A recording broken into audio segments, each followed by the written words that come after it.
Saturday को किस किस बच्चे ने ज्वाइन नहीं किया था? मैम हमारी प्रैक्टिकल थी सैटरडे को। अच्छा, चलो मैं रिवाइज करवा देती हूँ एक बार।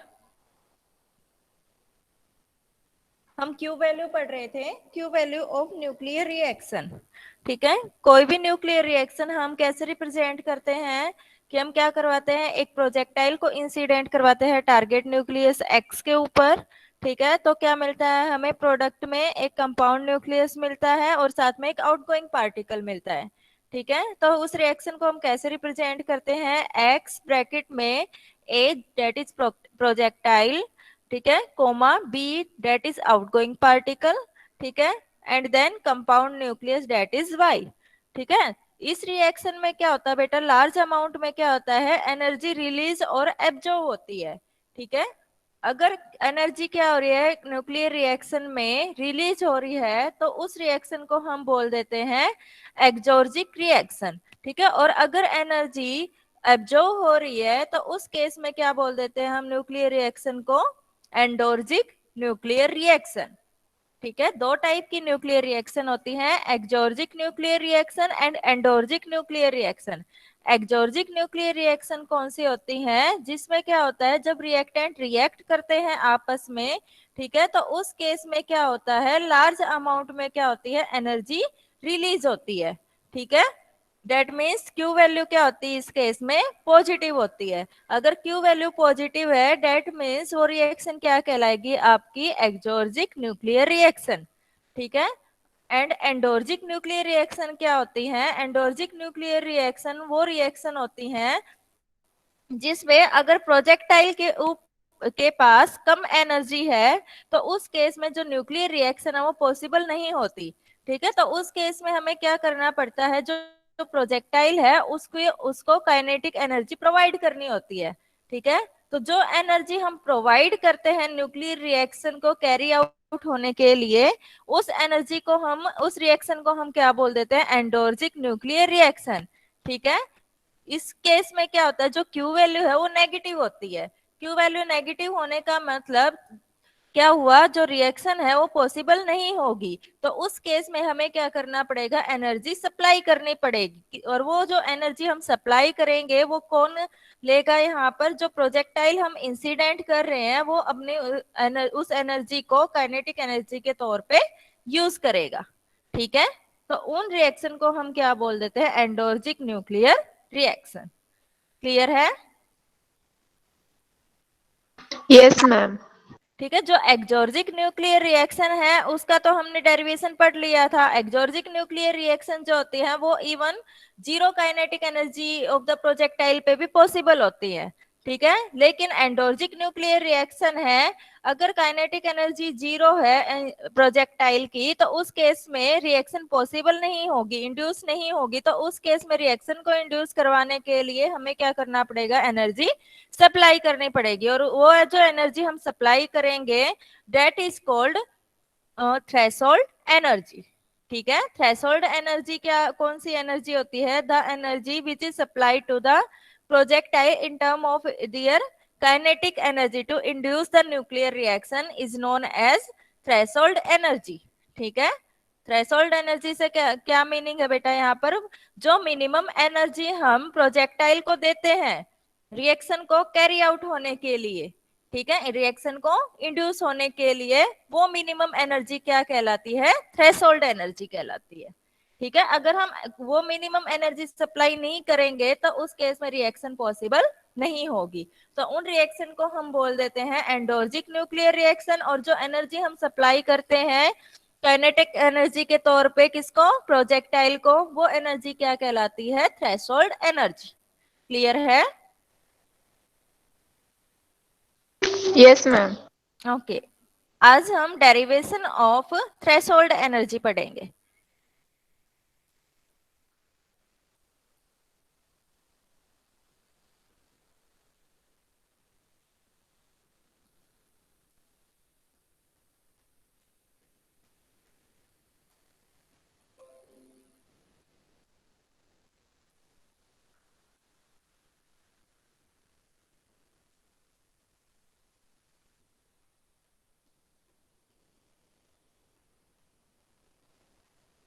समझ में आ गया आपको endoergic nuclear reaction? Yes ma'am. ठीक है। तो थ्रेशोल्ड एनर्जी वह मिनिमम काइनेटिक एनर्जी होती है जो प्रोजेक्टाइल को हम प्रोवाइड करते हैं to carry out the nuclear reaction. ठीक है, तो इस केस में अगर पार्टिकल के पास क्या है, काइनेटिक एनर्जी जीरो है, तो उस केस में रिएक्शन पॉसिबल नहीं होगी। हमें उसको क्या करना पड़ेगा, मिनिमम एनर्जी सप्लाई करनी पड़ेगी। वो मिनिमम एनर्जी क्या कहलाएगी, थ्रेशोल्ड एनर्जी कहलाएगी। ठीक है, तो इस केस में क्या होगा, when TA tend to zero, TA tend to zero होगा, तो उस केस में जो हमारी इक्वेशन बनी थी रूट टीबी की टर्म में, ठीक है, उसमें जो क्वांटिटी है हमारी यू स्केयर प्लस वी, वो क्या हो जाएगी, इमेजिनरी हो जाएगी। क्यों, क्योंकि ये क्या है, अंडर द रूट की टर्म में है। वहां पर मैंने आपको एक रिएक्शन दिखाई थी, एक सेकंड रुको।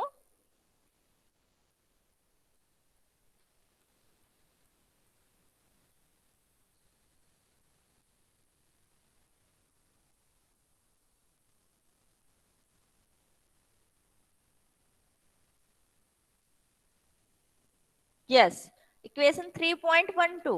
ठीक है, इक्वेशन 3.12 क्या करती है, कोरिलेट करती है किसको, kinetic energy of outgoing particle and kinetic energy of incoming particle. ठीक है, वो हमारी क्या है, T B minus two U under the root T B minus V equals to zero, where U यहाँ पर क्या है, under the root M A M B T A divided by M Y plus M B cos theta, and v क्या है आपके पास, M Y Q plus T A M Y minus M B divided by M Y plus M B. ठीक है, ये हम last article के अंदर डिराइव कर चुके हैं। ठीक है, तो अगर मैं u टेंड टू जीरो करती हूं, तो उस केस में ये जो क्वांटिटी है under the root U square plus V, ये हमें क्या मिलता है, इमेजिनरी मिलती है। तो इन दैट केस जो क्यू वैल्यू है आपकी, वो क्या हो जाएगी, नेगेटिव हो जाएगी। क्यू नेगेटिव होने का मतलब रिएक्शन इज नॉट पॉसिबल। तो हमें क्या करना पड़ेगा, एनर्जी सप्लाई करनी पड़ेगी। ठीक है, कुछ मिनिमम एनर्जी सप्लाई करनी पड़ेगी प्रोजेक्टाइल को। उस मिनिमम एनर्जी को हम थ्रेशोल्ड एनर्जी बोलते हैं। ठीक है, वो हम कैसे, उसका डेरिवेशन हम फाइंड करते हैं, कैसे करेंगे देखो।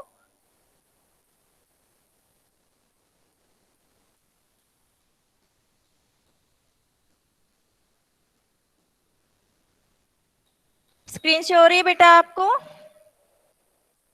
Yes ma'am. ठीक है, तो उस केस में क्या होगा, यू स्केयर प्लस वी आपका क्या हो जाएगा, जीरो। यू स्केयर आपका इसके इक्वल था, वी आपका इसके इक्वल था। ठीक है, वो वैल्यू हमने सब्सटीट्यूट कर दी। तो क्या हो रहा है यहाँ पर, अगर हम यू टेंड टू जीरो कर रहे हैं, यू टेंड टू जीरो करने का मतलब क्या हुआ, T A tend to zero, T A tend to zero करने का मतलब क्या है, जो आपकी क्यू वैल्यू है, क्यू वैल्यू किसके इक्वल है, T A plus T B minus T A, sorry T B plus T Y minus T A, इसके इक्वल है। T A tend to zero, that means Q किसके equal हो गया, T Y plus T B के equal हो जाएगा। ठीक है, तो अब T A tend to zero करने का मतलब क्या हुआ, अगर हम law of conservation of momentum apply करते हैं, तो टी ए भी हमने जीरो कर दिया। ठीक है, दैट मीन्स रिएक्टेंट की साइड कोई मोमेंटम नहीं है, रिएक्टेंट का कोई मोमेंटम नहीं है। क्यों, क्योंकि ऑलरेडी जो न्यूक्लियस एक्स है आपका, टारगेट न्यूक्लियस एक्स, वो ऑलरेडी क्या है, रेस्ट में है। तो वो तो कोई मोमेंटम पोजेस नहीं कर रहा। अब टीए भी हमने जीरो कर दिया, दैट मीन्स प्रोजेक्टाइल भी हमने क्या कर दिया, प्रोजेक्टाइल की मोमेंटम भी क्या हो जाएगी, जीरो। समझ रहे हो, दैट मीन्स रिएक्टेंट का जो मोमेंटम है वो क्या हो गया, जीरो। दैट मीन्स प्रोडक्ट का टोटल मोमेंटम क्या हो जाएगा आपके पास, जीरो। ठीक है, प्रोडक्ट की साइड क्या है आपके पास, outgoing particle and compound nucleus Y. तो इसलिए यहाँ पर क्या हुआ, यू स्केयर प्लस वी क्या हो गया आपके, जीरो हो गए। तो यू स्केयर की वैल्यू सब्सटीट्यूट कर दी हमने, वी की वैल्यू सब्सटीट्यूट कर दी, तो टोटल मोमेंटम आपके पास क्या आ गया, जीरो। ठीक है, तो यहां से हम क्या करेंगे, टीए कॉमन ले लेंगे। टीए कॉमन लोगे तो क्या होगा आपके पास, साथ में आप क्या करोगे, TA divided by M Y plus M B common ले लेते हैं यहां से। ठीक है, तो क्या आ जाएगा आपके पास, एम ए एम बी, क्या आ जाएगा आपके पास, M A M B cos square theta divided by M Y plus M B. ठीक है, प्लस में क्या आएगा आपके पास, M Y minus M A, M Y plus M B cancel out हो जाएगा, M Y minus M A, ठीक है। और जो एम वाई क्यू वाली टर्म है वो कहाँ आ जाएगी, आप लेफ्ट साइड में ले आओगे इसको, ठीक है। एम वाई क्यू ये नेगेटिव में हो गया आपके पास। क्लियर है, बात समझ में आ गई बेटा आपको? Yes, ma'am. ठीक है। अब यहां से हमने क्या किया, एलसीएम लिया M Y plus M B, फिर आप इसको क्या करोगे, सोल्व आउट करोगे तो आपके पास क्या बचेगा, ये इक्वेशन आ जाएगी, ठीक है। T A M Y square, क्योंकि M Y plus M B आप कॉमन लोगे तो यहाँ पर मल्टीप्लाई में हो जाएगा इस टर्म के साथ में। मल्टीप्लाई करने के बाद आ जाएगा आपके पास M Y square minus M Y M A plus M B M Y minus M A M B plus M A M B cos square theta, ठीक है। और वो जो डिवाइड वाली टर्म है, एलसीएम वाली टर्म है, वो यहाँ पर राइट साइड में आके क्या हो जाएगी, इस टर्म के साथ मल्टीप्लाई हो जाएगी, ठीक है। तो यहां से हम टी ए की वैल्यू फाइंड कर सकते हैं। टी ए किसके इक्वल आ गया, माइनस के Q M Y plus M B divided by M Y plus M B minus M A, ठीक है, minus of M A M B divided by M Y into sine square theta. क्यों sine square theta क्यों बन गया यहाँ पर, M B plus M Y, यहां से देखो M Y M A,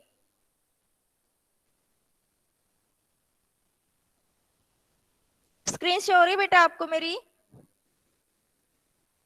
M A Yes, M B, ma'am. इस टर्म में से हम M A M B common लेंगे तो 1 माइनस कोस स्क्वायर थीटा क्या बन जाएगा आपके पास, साइन स्क्वायर थीटा बन जाएगा। हो जाएगा यहां तक, समझ Yes, में आ गया ma'am. बेटा? ठीक है। अब हम क्या कर रहे हैं, मिनिमम वैल्यू फाइंड कर रहे हैं, मिनिमम एनर्जी निकाल रहे हैं। मिनिमम एनर्जी कब होगी, टीए मिनिमम कब होगा, when theta tend to zero, theta zero को टेंड कर जाएगा, क्योंकि साइन जीरो क्या होता है, minimum sine zero is zero, that is minimum value of sine. तो टीए मिनिमम कब होगा, when theta equals to zero. तो थीटा इक्वल्स टू जीरो के ऊपर जो एनर्जी पोजेस करेगा प्रोजेक्टाइल, उस एनर्जी को हम क्या बोल देंगे, थ्रेशोल्ड एनर्जी बोल देंगे, ठीक है। तो थीटा टेंड टू जीरो कर दो आप, यहाँ पर क्या आ जाएगा, minus Q M Y plus M B divided by M Y minus Q M Y plus M B divided by M Y plus M B minus M A, ये बचेगा यहाँ पर, ठीक है। क्योंकि ये टर्म तो आपकी जीरो होगी, क्या बचा, M Y plus M B minus M A, ठीक है। यहाँ पर एक करेक्शन है, ये करेक्शन कर लेना बेटा। तो इक्वेशन 3.16 आ गया आपके पास।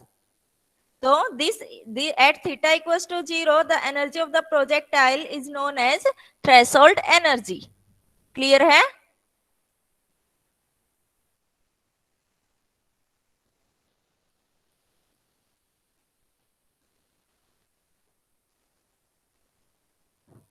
अब स्टार्टिंग में मैंने आपको बताया था क्यू वैल्यू आपके पास क्या होती है, it is the difference of the masses of the reactant minus difference of the mass energy of the product.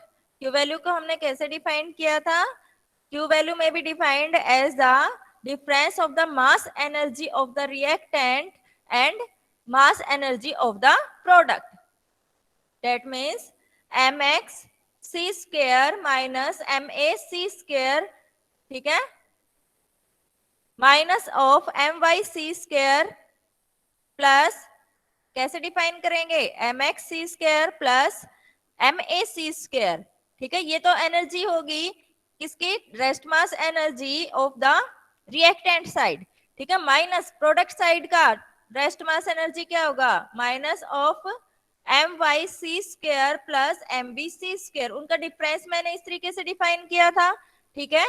तो फ्रॉम इक्वेशन 3.4 जो mx है वो क्या होना चाहिए, mx c square, mx c square should be very very greater than q, ठीक है।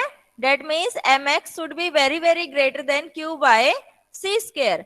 और ये पॉसिबल कब होगा, when masses of the reactant is equals to the masses of the product, ठीक है। यहाँ पर when masses of the reactant is equals to the masses of the product, in that case जो मास है किसका, न्यूक्लियस का, ठीक है, टारगेट न्यूक्लियस का वो क्या होगा, very very greater than Q by C square. यहाँ पर ये हमने क्या किया, एक अप्रोक्सीमेशन यूज किया है, ठीक है। तो उस केस में क्या होगा, यहाँ पर एक थ्रेशोल्ड वैल्यू के अंदर टी थ्रेशोल्ड में यहाँ पर हम क्या सब्सटीट्यूट कर देंगे, M X plus M A को क्या सब्सटीट्यूट कर देंगे, M Y plus M B को क्या सब्सटीट्यूट कर देंगे हम, M X plus M A substitute कर देंगे इक्वेशन 3.16 के अंदर, ठीक है। तो टी थ्रेशोल्ड क्या आ जाएगा आपके पास, minus Q M A plus M X divided by M X हो जाएगा बेटा यहां तक। Yes, ma'am. तो ये हमने क्या किया, थ्रेशोल्ड एनर्जी को डिफाइन कर दिया एट थीटा इक्वल्स टू 0 के ऊपर, ठीक है। That means at theta equals to 0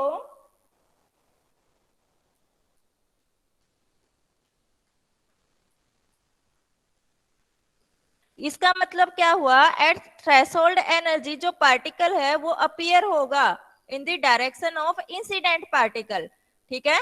outgoing particle कहां अपीयर होगा, in the direction of incident particle. क्यों, एट थीटा इक्वल्स टू 0 है आप यहाँ पर, ठीक है। थीटा कौन सा एंगल है, जो आउटगोइंग पार्टिकल इंसिडेंट पार्टिकल के साथ बना रहा है, यहाँ पर इंसिडेंट पार्टिकल की डायरेक्शन में बना रहा है, ठीक है। डायग्राम से हमने देखा था, ठीक है।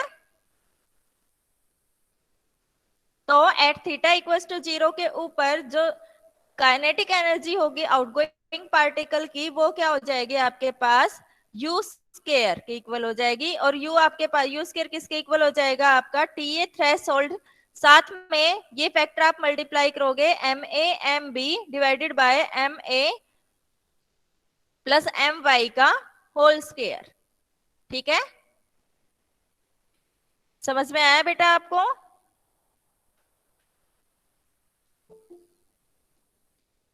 अब जैसे जैसे हम थ्रेशोल्ड एनर्जी से ज्यादा एनर्जी देते जाएंगे तो पार्टिकल के मिलने की प्रोबेबिलिटी थीटा ग्रेटर देन 0 के ऊपर क्या हो जाएगी, ज्यादा हो जाएगी, ठीक है। तो जो पार्टिकल है वो स्कैटर होगा एट ग्रेटर थीटा के ऊपर, ठीक है। When theta is greater than 0 उन डायरेक्शन में क्या होगा, पार्टिकल हमें अपीयर होगा। क्लियर है। तो Q वैल्यू का क्या मीनिंग हुआ बेटा, वह एनर्जी, Q वैल्यू वह एनर्जी डिनोट करती है जो क्या होती है, किसी भी न्यूक्लियर रिएक्शन में या तो रिलीज होती है या एब्जॉर्ब होती है, ठीक है। तो Q वैल्यू हमें क्या बताती है, conversion of mass into kinetic energy, ठीक है। Inverse is also true, it also tells that kinetic energy is converted into mass by definition of the Q। Clear है बेटा।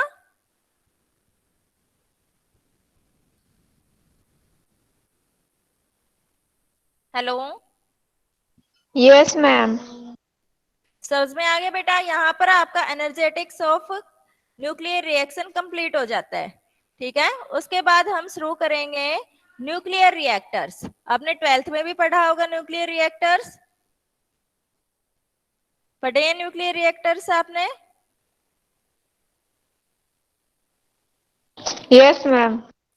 जो न्यूक्लियर रिएक्टर होते हैं वो दो प्रिंसिपल के ऊपर बेस्ड होते हैं, एक तो फ्यूजन के ऊपर और दूसरा होता है फिजन रिएक्शन के ऊपर, ठीक है। सबसे पहले आपको न्यूक्लियर फिजन और फ्यूजन के बारे में हम पढ़ेंगे। न्यूक्लियर फिजन रिएक्शन क्या होती है, आपने पढ़ा भी होगा 12th के अंदर, ठीक है। न्यूक्लियर फिजन रिएक्शन के अंदर क्या होता है, अब तक हमने क्या पढ़ा है, कोई जो न्यूक्लियर रिएक्शन हम कैरी आउट करवा रहे थे वो क्या किससे करवा रहे थे,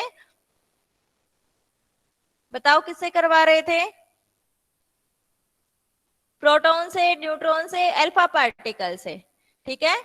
तो वो क्या थी हमारे पास, नॉर्मल न्यूक्लियर रिएक्शन थी। उन रिएक्शन में जो एनर्जी रिलीज होती थी वो किस ऑर्डर की रिलीज होती थी, 10 मेगा इलेक्ट्रॉन वोल्ट एनर्जी क्या होती थी उनमें रिलीज होती थी, ठीक है। अगर हमें लार्ज अमाउंट में एनर्जी चाहिए तो उस केस में हमें क्या करना पड़ेगा, न्यूक्लियर रिएक्शन जो है वो स्लो न्यूट्रॉन से करवानी पड़ेगी, ठीक है। तो न्यूक्लियर फिजन रिएक्शन के अंदर क्या होता है, हम क्या करवाते हैं, स्लो न्यूट्रॉन को बम्बार्ड करवाते हैं टारगेट न्यूक्लियस के ऊपर, ठीक है। तो उस केस में जो टारगेट न्यूक्लियस है वो क्या हो जाता है, जैसे यहाँ पर एक एग्जांपल के तौर पे बता रखा है इक्वेशन 3.19, यहाँ पर क्या करवाया गया, स्लो न्यूट्रॉन को बम्बार्ड किया किसके ऊपर, यूरेनियम 92 235 के ऊपर। तो क्या होगा, यूरेनियम क्या करेगा, इस न्यूट्रॉन को एब्जॉर्ब कर लेगा और एक्साइटेड स्टेट में चला जाएगा। ठीक है, तो क्या होगा, एक्साइटेड स्टेट में ये क्या होगा, अनस्टेबल होगा। तो स्टेबिलिटी गेन करने के लिए क्या करेगा, ये टू लाइट न्यूक्लियाई के अंदर क्या हो जाएगा, स्प्लिट हो जाएगा।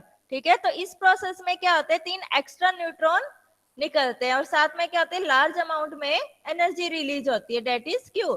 तो यहाँ पर ये जो क्यू की वैल्यू है ये कितनी होती है, 200 mega electron volt, that means 20 times the nuclear normal nuclear reaction.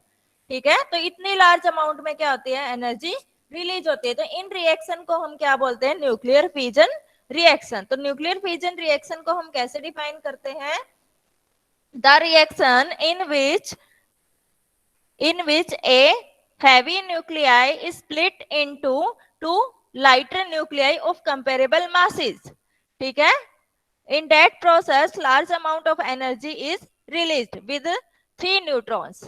ठीक है, अब जरूरी नहीं कि न्यूक्लियर रिएक्शन, जैसे कि यहाँ पर मैंने यूरेनियम का एग्जांपल दिया, वो किस में स्प्लिट हो रहा है, बेरियम और क्रिप्टॉन में स्प्लिट हो रहा है। तो जरूरी नहीं कि जो यूरेनियम है बेरियम और क्रिप्टॉन में ही स्प्लिट हो, दूसरे फ्रेगमेंट में भी क्या हो सकता है, ये स्प्लिट हो सकता है। ठीक है, जैसे यहाँ पर एग्जांपल दे रखा है, जिन न्यूक्लियाई का मास नंबर लेस देन है 150, ठीक है, तो उन केसेस में न्यूक्लियर रिएक्शन क्या होती है, न्यूक्लियर फ्यूजन रिएक्शन होती है। ठीक है, न्यूक्लियर फ्यूजन रिएक्शन में हमने क्या किया, जैसे यूरेनियम 92 235 पे न्यूट्रॉन को, स्लो न्यूट्रॉन को याद रखना, यहाँ पर न्यूट्रॉन कैसा होना चाहिए, स्लो न्यूट्रॉन होना चाहिए। तो बम्बार्ड किया, तो जरूरी नहीं कि बेरियम और क्रिप्टॉन में स्प्लिट हो, ये यूरेनियम किस में स्प्लिट हो सकता है, अदर फ्रेगमेंट में भी। जैसे यहाँ पर एग्जाम्पल में टिन और नियोबियम में क्या हो रहा है, स्प्लिट हो रहा है, साथ में क्या हो रहे हैं, 4 न्यूट्रॉन एमिट हो रहे हैं। ठीक है, और साथ में लार्ज अमाउंट में एनर्जी रिलीज हो रही है। ठीक है, तो ये जो न्यूक्लियर रिएक्शन है, ये क्या है आपके पास, this reaction is induced by the absorption of a neutron. ठीक है, इसको हम बोलते हैं इंड्यूस्ड फ्यूजन। अब कुछ रिएक्शन ऐसी होती हैं जो अपने आप होती रहती हैं। ठीक है, वो किस केस में पॉसिबल है, अगर हम हैवी न्यूक्लियाई है आपके पास जिनका मास नंबर क्या है 220 से ज्यादा है, तो उन न्यूक्लियाई में जो फ्यूजन रिएक्शन है वो अपने आप होती रहती हैं। ठीक है, तो उन रिएक्शन को हम बोल देते हैं स्पॉन्टेनियस फ्यूजन रिएक्शन। ठीक है, समझ में आ गया बेटा। Yes, तो ma'am. दो टाइप की फ्यूजन रिएक्शन मैंने आपको बताई। कुछ जो फ्यूजन रिएक्शन हम करवाते हैं बाय स्लो न्यूट्रॉन के एब्जॉर्प्शन से, तो वो तो क्या होती है, इंड्यूस्ड न्यूक्लियर रिएक्शन। ठीक है, इंड्यूस्ड फ्यूजन। दूसरी जो होती है जिनमें अपने आप फ्यूजन होता रहता है, उनको फर्दर हम क्या बोलते हैं, चेन रिएक्शन भी बोलते हैं। ठीक है, चेन न्यूक्लियर फ्यूजन रिएक्शन। ठीक है, स्पॉन्टेनियस न्यूक्लियर फ्यूजन रिएक्शन, इसमें क्या होता है, चेन रिएक्शन होती है। ठीक है, आगे समझ में आपको फ्यूजन रिएक्शन। डिफरेंस क्या है इसके अंदर, जो नॉर्मल रिएक्शन होती है, न्यूक्लियर रिएक्शन होती है, उसमें क्या होती है, जो एनर्जी है वो कितनी रिलीज होती है, 10 मेगा इलेक्ट्रॉन वोल्ट। जबकि जो फ्यूजन रिएक्शन होती है, इनमें क्या होती है, न्यूक्लियर एनर्जी कितनी रिलीज होती है, 200 mega electron volt, that is 20 times the energy distribution in normal reaction. Clear है।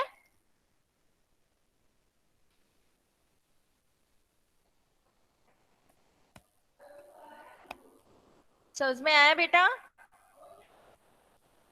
Yes, ma'am. ठीक है, अब क्या प्रॉपर्टी हुई, क्या क्या कैरेक्टरिस्टिक हुई न्यूक्लियर चेन रिएक्शन की, न्यूक्लियर, अब हम डिफाइन करते हैं न्यूक्लियर चेन रिएक्शन। ठीक है, न्यूक्लियर फ्यूजन रिएक्शन की क्या क्या प्रॉपर्टी हुई, एक तो क्या होना चाहिए, जो न्यूट्रॉन हम बम्बार्ड करवाएंगे वो क्या होना चाहिए, स्लो न्यूट्रॉन होना चाहिए। ठीक है, इसमें क्या होता है, न्यूक्लियर फ्यूजन रिएक्शन के अंदर क्या होता है, जो हैवी न्यूक्लियाई है वो 2 मीडियम वेट न्यूक्लियाई के अंदर क्या हो जाता है, स्प्लिट हो जाता है। ठीक है, इसमें जो एनर्जी रिलीज होती है वो क्या कितनी होती है, 200 मेगा इलेक्ट्रॉन वोल्ट पर फ्यूजन। ठीक है, एक बार फ्यूजन होगा तो 200 mega electron volt energy release होगी। ठीक है, तीसरी जो प्रॉपर्टी है वो क्या है, इसमें क्या होते हैं, साथ में फ्रेश न्यूट्रॉन भी क्या होते हैं, रिलीज होते हैं। जैसे मैंने आपको एग्जांपल दिया था यूरेनियम 92 235 का, तो इसमें क्या हुए, इक्वेशन 3.20 के अंदर देखिए 4 न्यूट्रॉन एमिट हुए। अगर वो बेरियम और क्रिप्टॉन में स्प्लिट हो रहा है तो 3 न्यूट्रॉन एमिट हो रहे हैं। तो यहाँ पर क्या हो रहा है, न्यूक्लियर फिजन रिएक्शन के अंदर एक्सेस में क्या होते हैं, फ्रेश न्यूट्रॉन एमिट होते हैं। ठीक है, अब ये जो फ्रेश न्यूट्रॉन एमिट हुए हैं ये क्या करते हैं, फर्दर क्या करेंगे, फिजन करेंगे, किसका, फिजनेबल न्यूक्लियाई का। जो न्यूक्लियाई क्या होते हैं, टूटते हैं, ठीक है, उनका क्या करेंगे, फर्दर फिजन करेंगे। तो उस केस में क्या होगा, कुछ और न्यूट्रॉन एमिट होंगे। ठीक है, तो इस तरीके से ये प्रोसेस क्या होती रहेगी, चलती रहेगी। ठीक है, तो प्रोसेस को अपने आप स्पॉन्टेनियसली कैरी आउट करने के लिए हमें किसकी जरूरत होती है, सिर्फ एक फ्रेश न्यूट्रॉन की जरूरत होती है, जो उसने रिएक्शन को क्या कर सके, इनिशिएट कर सके। उसके बाद वो प्रोसेस क्या होती रहेगी, अपने आप चलती रहेगी। ठीक है, तो इस प्रोसेस को हम क्या बोल देते हैं, चेन रिएक्शन बोल देते हैं। समझ में आया आपको?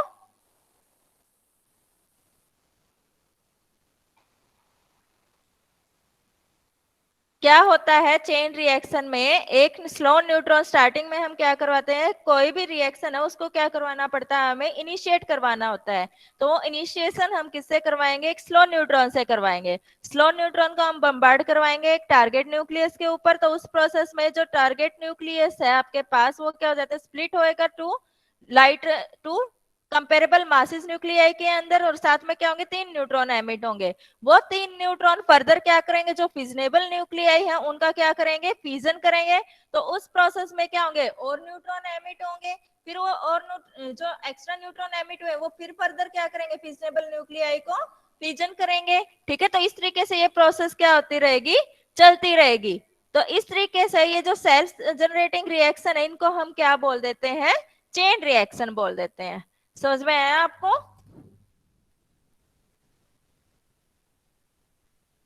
Yes, ma'am. जैसे यहाँ पर एक एग्जाम्पल दे रखा है, इनिशियली हमने क्या किया, स्लो न्यूट्रॉन को बम्बार्ड करवाया यूरेनियम 92 235 के ऊपर। तो इस प्रोसेस में क्या हुआ, बेरियम और क्रिप्टॉन बने आपके पास। साथ में क्या बने, यहाँ पर x1 और x2 कुछ भी बन सकता है, जरूरी नहीं, मैंने आपको बताया बेरियम और क्रिप्टॉन ही बने। ठीक है, किसी भी फ्रेगमेंट में ये ब्रेक हो सकता है, तो वो हमने से नाम दे दिया x1 और x2। तो और साथ में क्या हुए, 3 न्यूट्रॉन एमिट हुए इस प्रोसेस में। ठीक है, तो अब ये न्यूट्रॉन क्या हो सकते हैं, कुछ लॉस्ट हो जाते हैं न्यूक्लियर रिएक्शन के अंदर। ठीक है, क्यों लॉस्ट होंगे, क्यों, क्योंकि वो क्या हो जाएंगे, यूरेनियम 238 में क्या हो जाएंगे, एब्जॉर्ब हो जाएंगे। ठीक है, या न्यूक्लियर रिएक्शन जो है उससे क्या हो सकते हैं, एमिट आउट हो सकते हैं ड्यू टू स्कैटरिंग प्रोसेस। ठीक है, तो कुछ न्यूक्लियस न्यूट्रॉन क्या हो जाते हैं, लॉस्ट हो जाते हैं। तो जो बचे आपके पास न्यूट्रॉन, कुछ क्या हो जाएंगे, यूरेनियम 92 235 में एब्जॉर्ब होके जो यूरेनियम हो किस में कन्वर्ट हो जाएगा, प्लूटोनियम में कन्वर्ट हो जाएगा। तो एक न्यूट्रॉन बचा आपके पास, ये न्यूट्रॉन क्या करेगा, फर्दर यूरेनियम 92 235 के का क्या करेगा, फिजन करेगा। तो इस प्रोसेस में फिर 3 न्यूट्रॉन एमिट होंगे। ठीक है, और 2 फ्रेगमेंट बनेंगे आपके पास, x1 और x2। फिर क्या होगा, ये न्यूट्रॉन क्या हो सकता है, एब्जॉर्ब हो सकता है। सिमिलरली ये न्यूट्रॉन भी क्या हो सकता है, लॉस्ट हो सकता है। तो उस केस में फिर आपके पास एक न्यूट्रॉन बचा, तो ये क्या करेगा, फर्दर क्या करेगा, फ्यूजन करेगा। तो इस तरीके से ये प्रोसेस क्या होती रहेगी, चलती रहेगी आपके पास। ठीक है, समझ में आया आपको? इनिशियली 3 न्यूट्रॉन बने। ठीक है, फिर यूरेनियम 92 235 के ऊपर इसने ये क्या करेगा, एक न्यूट्रॉन बम्बार्ड करेगा, वो फर्दर 3 में फिर स्प्लिट हो जाएगा। ठीक है, दूसरा फ्रेगमेंट फिर स्प्लिट हो जाएगा। इस तरीके से ये प्रोसेस क्या होती रहेगी आपकी, चलती रहेगी। तो इन रिएक्शन को हम क्या बोल देते हैं, न्यूक्लियर चेन रिएक्शन। समझ में आ गया बेटा? Yes, ma'am.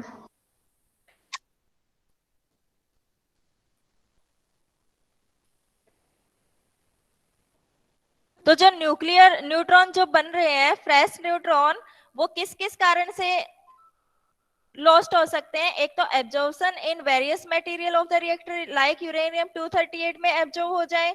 दूसरा क्या है, leakage to the outside the reactor, reactor से क्या हो सकते हैं, लीक हो सकते हैं। और तीसरी क्या पॉसिबिलिटी है कि स्कैटरिंग हो सकती है, ठीक है। तो किसी भी न्यूक्लियर रिएक्शन को कैरी आउट करने के लिए